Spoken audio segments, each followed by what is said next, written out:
railroad has been essential to the development and identity of the United States, serving as a crucial means of transportation and a symbol of progress. Its historical significance is evident in the westward expansion of the 19th century, particularly with the completion of the Transcontinental Railroad in 1869, which connected the nation and facilitated the movement of goods and people. This not only boosted economic growth but also fostered cultural exchange, creating a shared American experience. In modern times, the railroad remains vital to the nation's infrastructure. Freight trains transport over 1.7 billion tons of goods annually, providing an efficient and environmentally friendly alternative to road transport. This helps reduce traffic congestion and lower greenhouse gas emissions, aligning with the growing focus on sustainability. Passenger rail services, such as Amtrak, further emphasize the railroad's importance by offering affordable travel options that connect urban and rural communities. This accessibility promotes social equity and allows diverse individuals to engage with different regions of the country. Moreover, the railroad industry supports millions of jobs and drives advancements in technology and engineering. As a critical asset in addressing contemporary transportation challenges, the railroad embodies the spirit of innovation and unity that defines the American experience. Its significance resonates in the lives of all Americans, linking them to their past and shaping their future.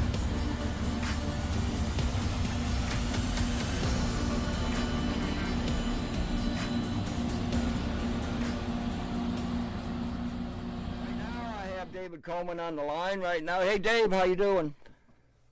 Good, Mike. Good to be back, man. Thanks for having me on tonight. Oh, no problem. So, man, I'll tell you what, Friday the 13th wasn't real good yesterday, I'll tell you that. Yeah, good. One of the reasons I didn't go out and rail fan yesterday probably was because of that date. But, yeah, there was a lot of wind yesterday, man. That was crazy how much wind was blowing around, and a lot of trains were late because of that, from what I understood.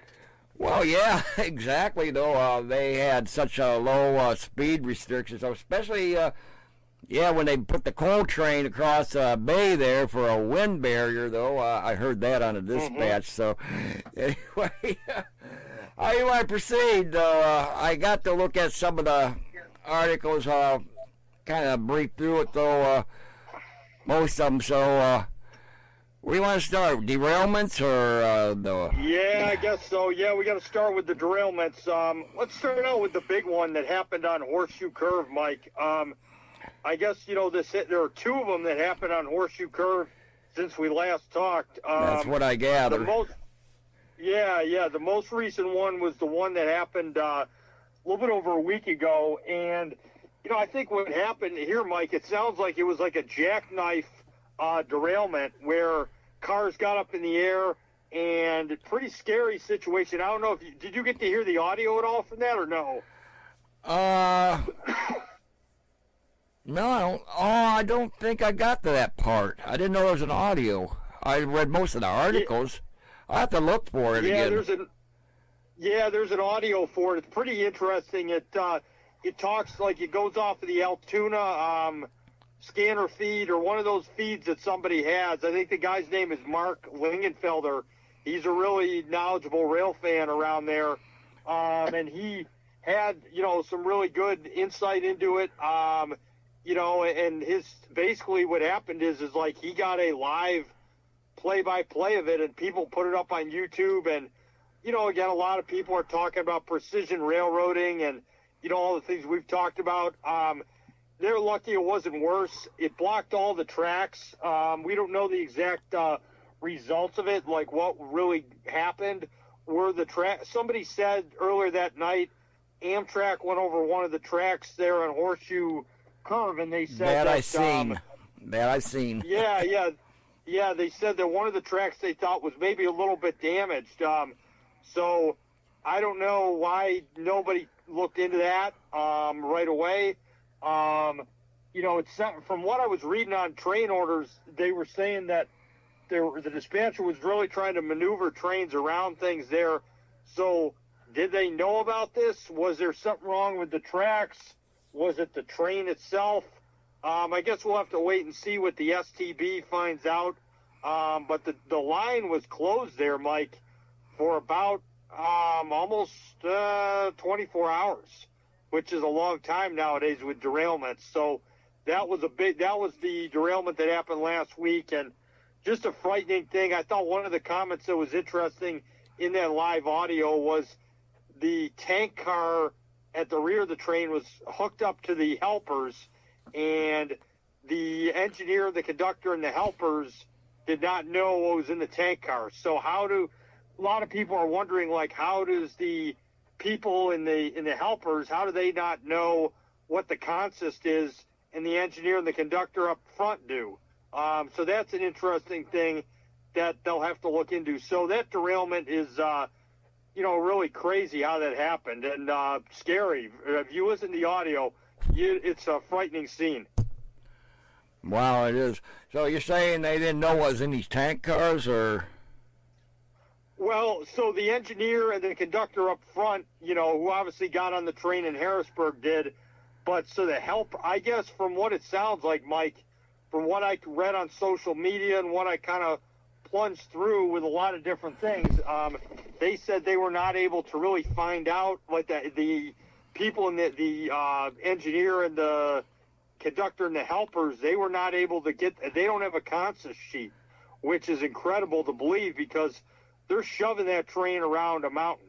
And it's unbelievable to think that they don't know what's in the trains that they're shoving up around that big mountain there. So it just goes to show it doesn't make sense.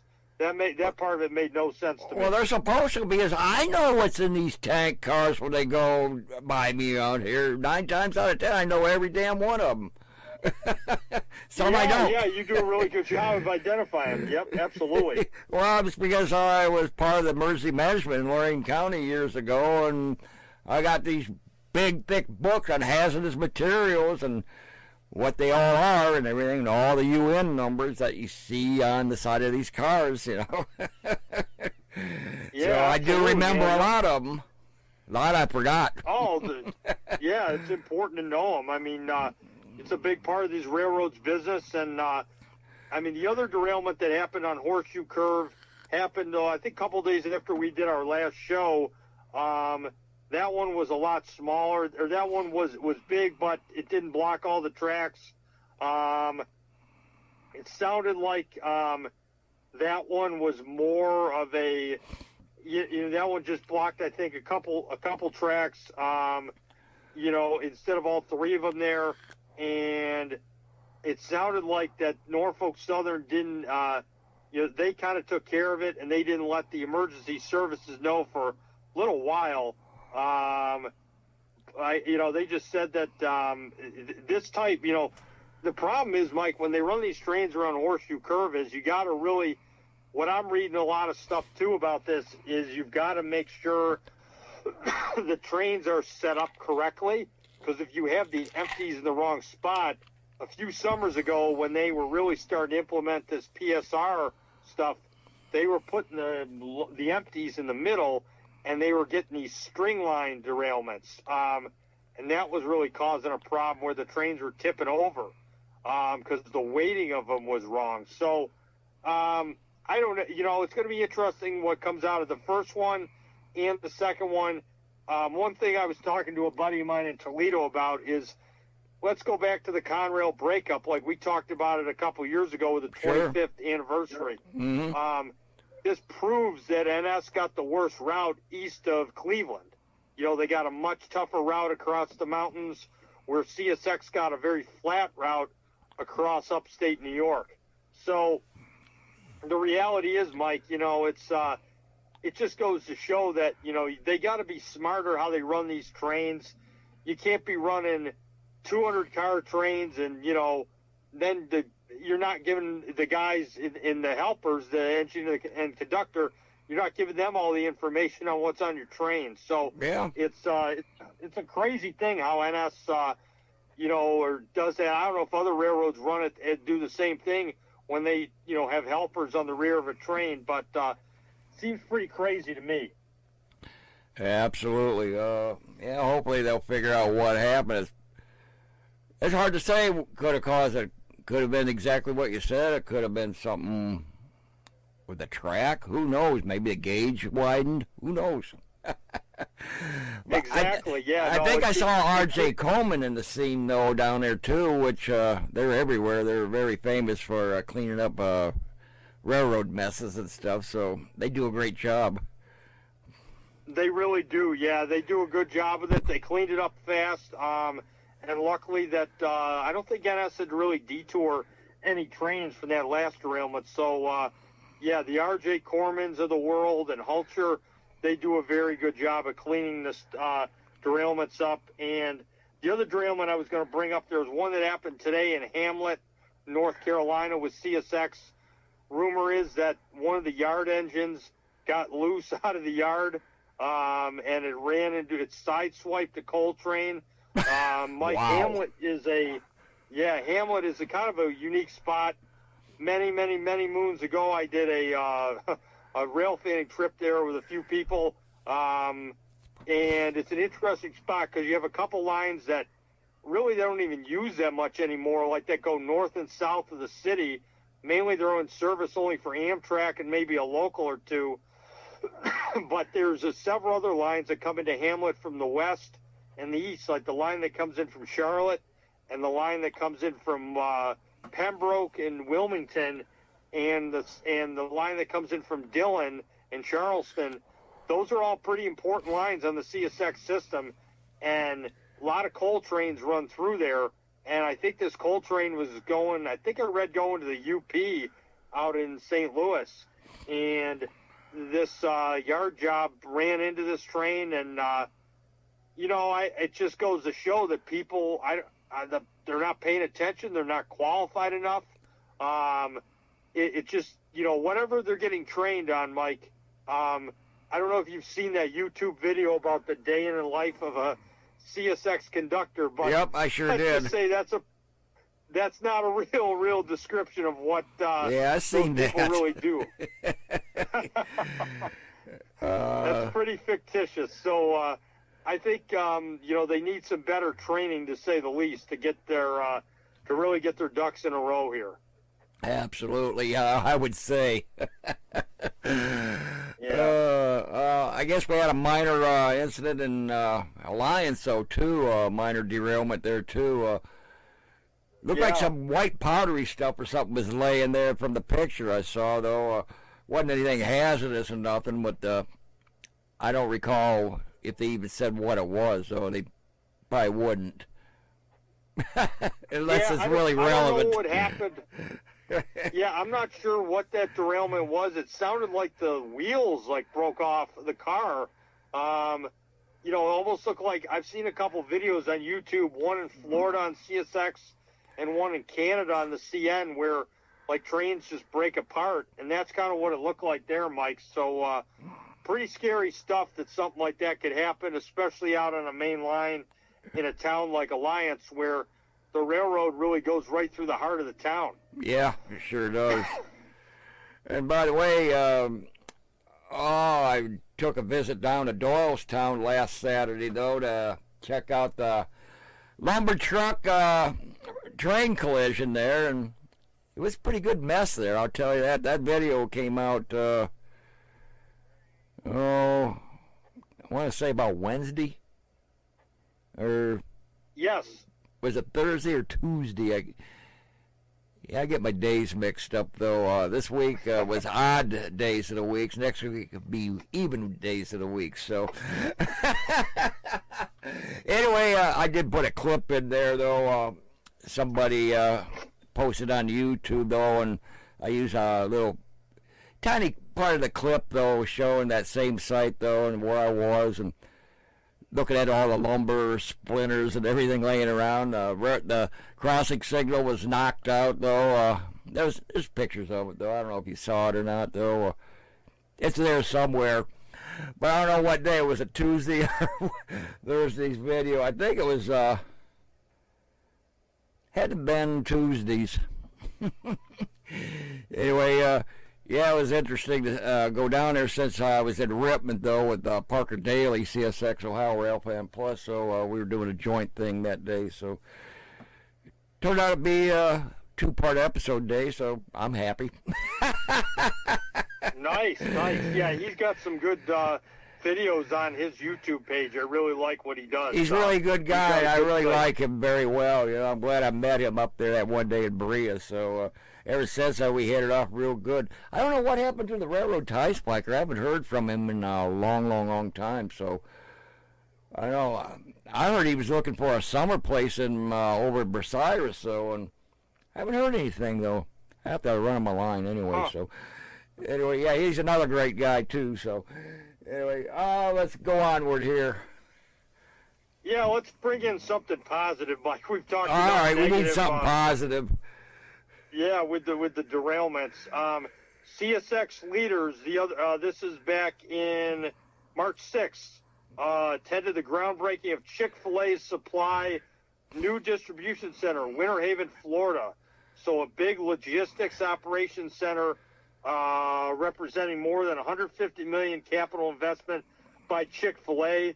So CSX is going to serve this. It's going to create over 180 jobs, and they're going to be shipping stuff around Florida.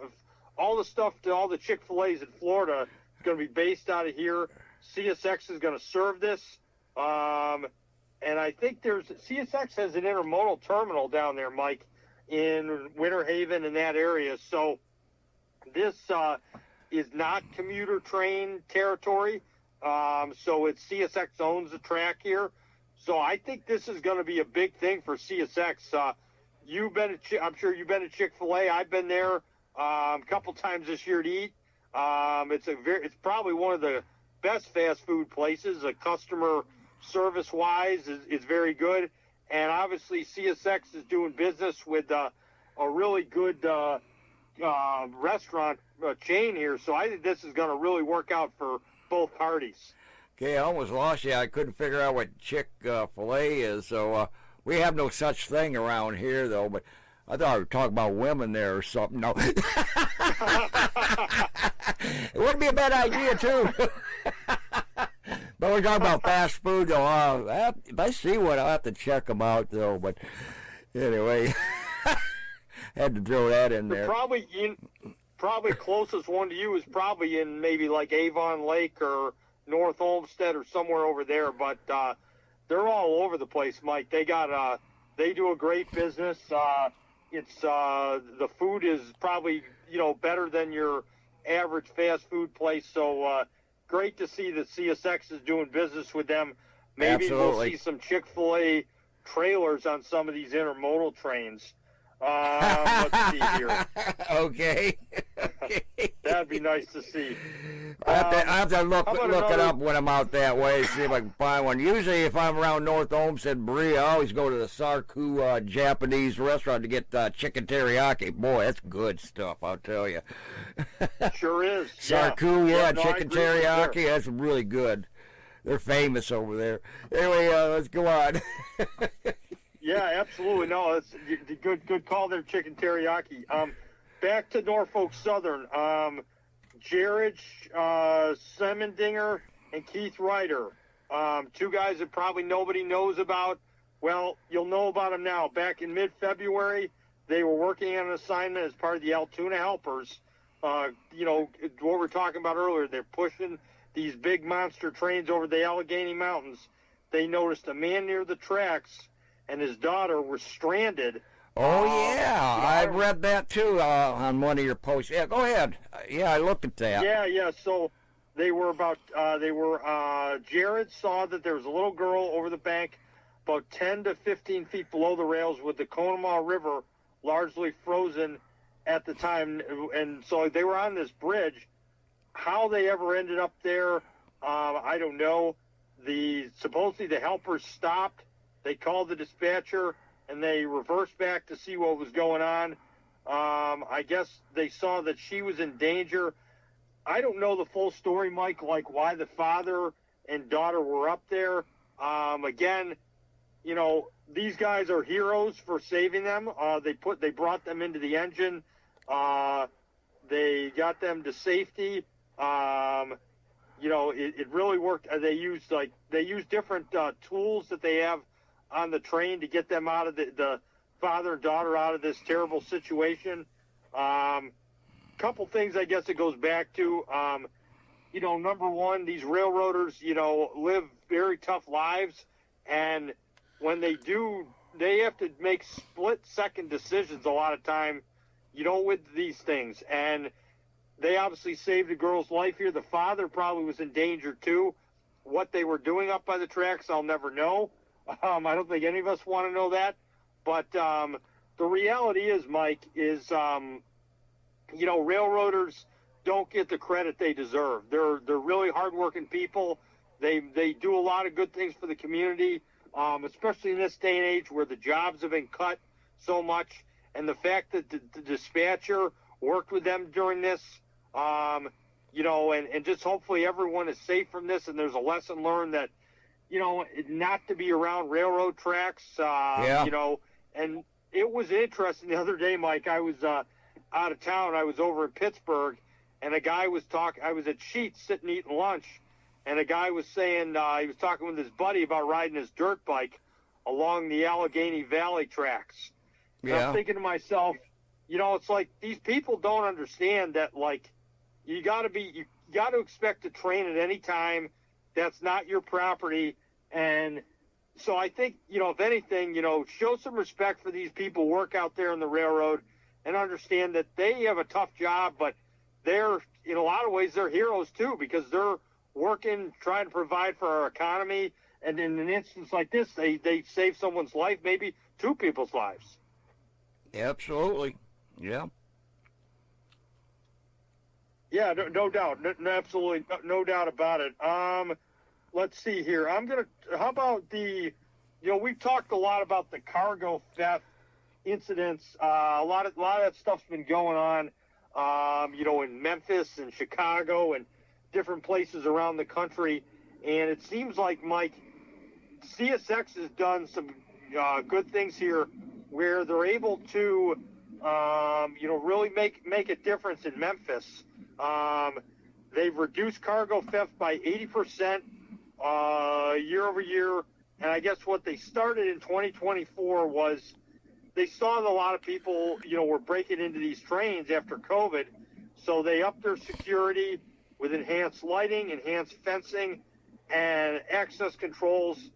And they, Leawood Yard is one of their big yards there.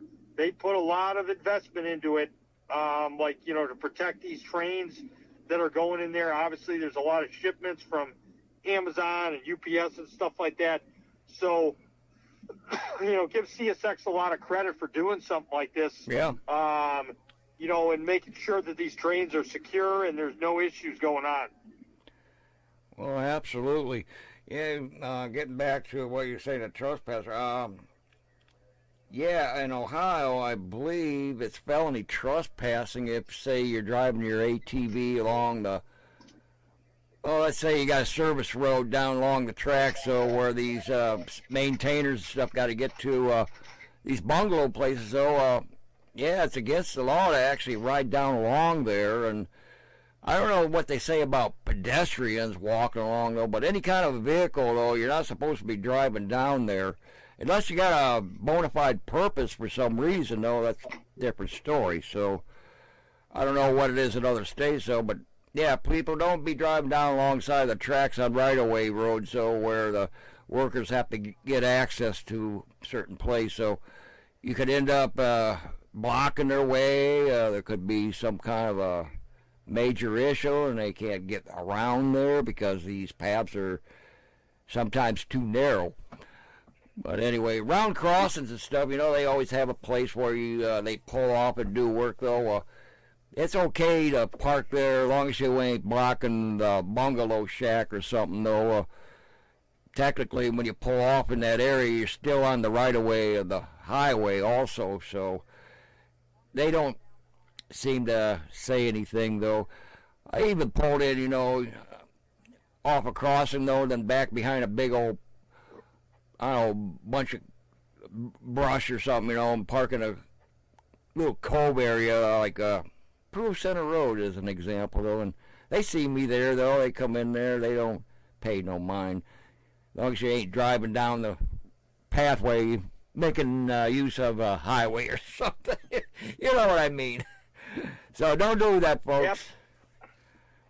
Absolutely. No, it's 100% right. Everything Mike just said is spot on there. So, yeah, I totally agree with what he's talking about there. And just remember that, you know, I'll go back to the story from a long time ago. And I know this isn't really a news story, but probably about 25 years ago, I remember a railroad, I think his name was Stephen Crossman. He worked for CSX. He might still work out there. I don't know. He was qualified between Selkirk and northern New Jersey, Little Ferry, North Bergen area. Mm-hmm. And he had to take a UPS train on Christmas morning down to northern New Jersey. So the point is with that is trains can run at any time, any place, anywhere. It's a 365-day-a-year job, 24 hours a day. Trains don't go to bed. They keep running all night. Absolutely. So it's one of those things where you just got to keep your eyes and ears open. And, you know, probably the one thing you probably saw in the winter, and I saw it a lot around here, especially in towns like Hudson where they don't blow their whistles, these trains are pretty quiet in the wintertime. So, you know, they can really sneak up on you pretty quickly. So I see a lot of pictures. The other thing I've seen a lot lately, Mike, is a lot of pictures on social media where people are taking pictures on railroad tracks and things like that. You know, the way I look at it is like, it's not your property. You know, it's crazy. I mean, it's crazy to think that people would do that kind of stuff and, you know, put their lives in danger and, you know, do things that could affect, you know, people who are really trying to do their jobs. Absolutely. Yeah, I've seen people do that standing in the middle of tracks. Like I even seen motorcycles running down the center of the tracks. How ridiculous. Absolutely. No doubt about it, man. Yep, absolutely. It's crazy. And I think in my younger year, I think I did that too once. And, I thought about it when I got off at a farm cross, and I thought, this ain't a good idea. You know, so I didn't do it anymore. But I admit I did that once on a dirt bike, you know. Yeah. Not a good idea, especially with how many trains run at times, you know, on these main lines here. But speaking of something that's maybe not a good idea or kind of a interesting idea, Norfolk Southern, we'll go back to them. It seems like there's a lot of NS content tonight. They ordered 96 rebuild units from Progress Rail. Unbelievable, Mike. They sold 126 of them back to Progress Rail 5 years ago, according to our buddy Mark Lingenfelder. It's incredible to believe that they sell these engines. Now they want to get them back. It just goes to show, Mike, that no one really, who's really calling the shots, who's making these decisions. I don't know why you didn't just store them, you know, at a place like Roanoke or Conway years ago. Why would you sell them and then try to buy them back? It just doesn't. It seems like NS has had so much turnover that every time someone new comes in, they try and reinvent the wheel. And that's probably why they're, you know, maybe going to be bought out by UP. It's sad to say, but there's no plan in place. Absolutely. Okay, we're right about 27 minutes. I like to try to keep this within 30 minutes and 35 minutes. I don't want to go too terribly long. There's a few in the chat room, though. One of them, though, not interested in trains, so I won't say the name, but I see they said train chat is where I turn off. Well, I guess she's not too interested, but maybe she doesn't realize where she gets her groceries from and where's she getting the car from that she drives. You know, a lot of different things. So, sorry, Rose, that you wasn't interested, but I respect your decision, though. No problem, though. Did I say the name? I guess I did. It's just, I slipped up, but anyway, I respect her thoughts and everything. No problem. Anyway, all right, we're at 28 minutes. Yeah, I guess with only a few minutes left, Mike, I'll go to a big story here. Okay. The Trains magazine turntable commentary from the CEO of CPKC, Keith Creel. So I guess he's one of the guys that is really against this merger with UP and the NS. And, you know, he wrote a big, column here, basically going against the merger. It's really interesting. I encourage anyone to check it out. And as far as, like, the lady there being upset like this, well, like, imagine, like, if some merger like this happens and you live in the town where Norfolk Southern or Union Pacific, delivers has a yard that maybe delivers goods to your Walmart or, to your local McDonald's or wherever it may be. And, a merger like this happens. And let's say, Mike, you remember when Conrail was broken up, what a fiasco that was. Yeah. And when these other mergers have happened, those have been fiascos. Absolutely. So, look, I don't agree with everything that Keith Creel and some of these precision railroading godfathers have done, but I think they know well enough that if you merge UP and the NS together, Mike, I think you're going to have a real problem, because I think what's going to happen is you're going to really eliminate a lot of opportunities for competition. And then I think what's going to happen too is UP is going to shed a lot of these lines.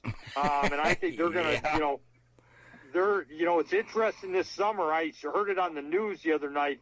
I guess they're running the big boy steamer. I want to see that one if it gets around here.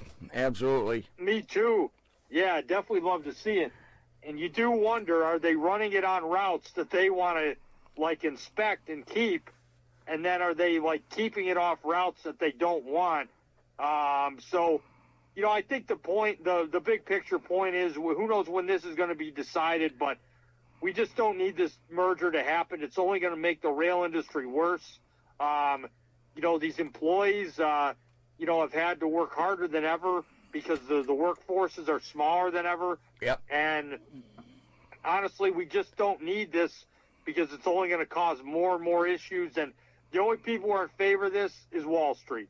So let's hope that it does not happen. And that's really all I have to say about that. I never thought I would agree with something that another CEO would say, but everything he said in that column is spot on. Absolutely. Okay, well, we're at 31:06, so is that about, you think, a good wrap-up there, probably? Yeah, I think that's pretty much it. I mean, there's just so many derailments that happened. Oh, yeah, absolutely. And that was, obviously, that was a big thing that happened. But, yeah, I think, look at a lot of these things here, I mean, it really, Mike, the big thing that I do see, some of these states and some of these areas are investing into railroads. So, it just goes to show railroading's still a big part of this country. Oh, absolutely. It's still very important. It's very important, and that's why, like, you got to have enough railroads out there to make it competitive, because if it becomes a monopoly, then there's no rules, and who knows what could really happen, and it only hurts the shippers. Yeah, it sure does. Okay, Dave, well, I think maybe we should wrap it up, though, and hand the system back over to Net Control. So, anyway, Dave, I appreciate you coming on here, though, and let's see, when is the next time? Looks like we're going to be back here on April 4th. Awesome. Yep, that sounds good. Yeah, looking forward to it. Appreciate you moving the time around this month for me. I was busy last week, but it's hopefully the weather gets better here. Can do a little bit more rail fanning coming up as well. Okay, absolutely. So, okay, Dave, thanks for being on here with you, though, and we'll see you next time. Keep in touch, though. I don't always answer right away, but eventually I get around to it. So, my raccoon is in here. Oh, jeez. Yeah, there she goes. She's chasing Felix out of the room here. So, okay, Dave, thanks for being on with us here. We'll catch you next time. You got it, Mike. Have a good night. Okay. That was David Coleman from Stow, Ohio, though.